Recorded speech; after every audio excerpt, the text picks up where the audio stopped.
Well, well, well. Everybody is singing the praises of VP Kamala Harris running for president of the United States. They even brought back this guy. Well, one was the strength of Kamala Harris. I mean, she came off as a leader. She owned that whole room. Her confidence level was through the roof. I said after Barack Obama spoke in Boston back in 2004, we saw the first black president. I think anything is possible in this campaign now, and she proved it last night. Picking Walz was her point, her decision, and she made it. This election may be short enough to beat history, that we can have a woman of color as our next president because of the length of this campaign. They've got to get out there and keep the excitement going. But last night, I'll tell you, you talked about Jack Benny this morning in the first hour. It was the timing of Walz and her incredible confidence to speak to that room as if she owned it. She was the MC of that room.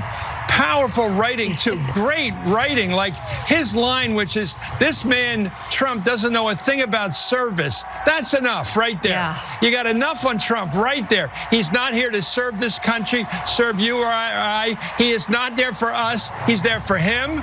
And that's who he is and what he is. It's all transaction. But the message of hope about naming his kid Hope after having difficulty having his wife having that baby. It was so American, so perfect.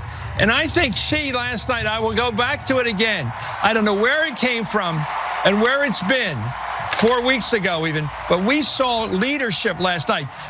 You know, the irony is this. I've interviewed VP Harris multiple times. I've seen her do interviews and she seemed to be very measured at times. Sometimes even, well, let's just say, stumbling over a couple of words. I believe the reason you see a very different VP Harris today is because she is no longer under the microscope of the administration. The Biden administration typically relegated VP Harris to very specific things and nothing more, with millions watching and many people benefiting from this program called Indisputable. We just need 1% of the viewers to become a paid member so we can continue to bring this content to you. Now back to the show. And with that kind of scope, microscope, it probably created some hesitation, obviously measured responses, and likely default answers. But this is probably the first time on the national stage outside of when she ran for president in the Democratic primary prior, that you see the government official, VP Harris, and candidate for president, VP Harris, actually be who she authentically is. And I said exactly this when it happened, when Biden made the decision. I said VP Harris will have to be less measured and more authentic in her connection. And I gotta say, this has been a grand slam. As far as Governor Walz has been exactly who he is. The more that people hear him, see him, are exposed to him, the more they like him. And obviously that has to be a calculation. Because a lot of people did not know him, his negatives are virtually zero. So he doesn't go into a national campaign with high negatives that everyone else would have had because of national prominence. This happens when you're in politics for a while. All right, let's get into it. So you got Chris Matthews. Chris Matthews praised Vice President Kamala Harris for a commanding presence at the Philadelphia rally. This was Tuesday night, her first since Minnesota Governor Tim Walz was announced as her running mate. So Matthews, speaking on Morning Joe, highlighted the dramatic shift in Harris and the Democratic Party since President Joe Biden decided not to seek re-election. He noted her high confidence and suggested the short campaign timeframe gives her a chance to make history as the first black woman president. I think he erred in that particular statement. I don't think it is the short time frame here. I think you have a multiplicity of factors, including a terribly flawed candidate known as Donald Trump. You have this occult-like following of Trump that has made him a deity. Here's what happens when you make a clown like that a deity. You can no longer admit he's made mistakes. He cannot admit he's made mistakes. How do you make a course correction? How do you start campaigning in a different way when your person is perfect? When your candidate is not a candidate, but a messiah? How do you say that person is wrong and needs to pivot? You all have told us he's Superman. He can leap tall buildings, etc. But now he's made a mistake. No, Trump can't accept that. So he comes to Georgia. He doesn't campaign against VP Kamala Harris in Georgia. He campaigns against Brian Kemp, the governor. He goes around the state campaigning against somebody who's not on the ticket. And he's still talking about Biden as if Biden is the person he's running against. I don't know. Somebody may need to make sure he's not in mental decline. Is Donald Trump slipping? Is he forgetting who he's running against? Are people in the Republican Party going to call for Trump to step out of the race? Now, Matthews had previously argued on Morning Joe that Governor Walz was the least known among the finalists for vice president, but he praised him for his speech on Tuesday where the Democratic governor said Donald Trump, quote, doesn't know a thing about service. Great comment. And he shared the story of naming his child Hope after he and his wife struggled to conceive and used IVF. Once again, another policy dynamic connected to a personal story, a procedure that has become a target of some Republicans. What do you have here? What do you have here? It's kind of a David Axelrod blueprint. The way David Axelrod would run his campaigns, he liked two things. He liked a general message of hope, and he also liked personal stories. Not a lot of statistics, not a lot of data, not a lot of policy facts, but those two dynamics, overall hope, personal stories. You see, President Obama, if you remember when he ran the first time, he was the first person running for president we ever saw took out a 30-minute commercial. Remember that? It was an ad, commercial.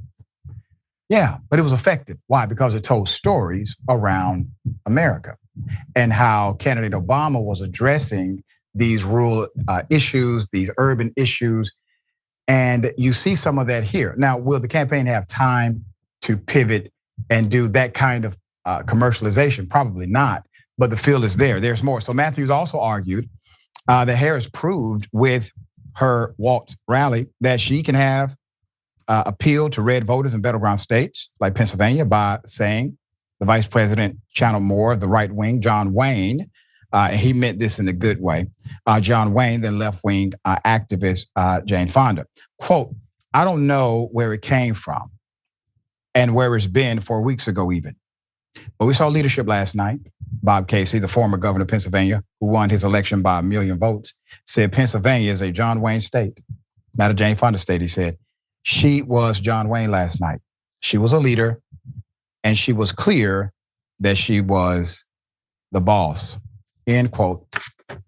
You cannot dismiss the reality that those things matter in this political atmosphere. While governance is imperative, and it is the name of the game, the way you campaign, the style of your campaign, the way you are perceived in a campaign has become the primary dynamic in the interpretation of your ability to run the country. That is simply where we are. All right, Yasmin, thoughts here. Ooh, yeah, Walz is killing it right now. And it feels really good to watch all of this happening after years really of being disappointed, not just with the Republicans, but also with the Democrats, right? And whenever you're disappointed by Democrats, it hurts a little bit more because you want more from them, you expect more from them. And when you don't get it, it's really sad. But all of this right now feels like a really significant shift. And Kamala Harris naming Tim Walz as her running mate was for me indicative of that shift. I woke up that morning knowing that the VP pick was going to be announced, and I woke up ready to be disappointed again in who she would choose because I'm used to being disappointed by the Democrats. They never seem to let us have the candidates that we want on a ticket. And coming off of Biden stepping out of the race, now we get Tim Walz. I will take all of it. Very, very grateful for all of it. And I loved your point about Harris being able to finally let loose and be herself. When she first became the vice president, I was optimistic about what she could do in that role. But then again, I was disappointed. We didn't hear much from her. We didn't see much of her. And when we did hear and see her, it wasn't always great. And it makes sense because according to reports, apparently she disagreed quite a bit with Biden on a lot of policy. Yeah. So maybe you're right. Perhaps she was just being muzzled. Yeah, she definitely was.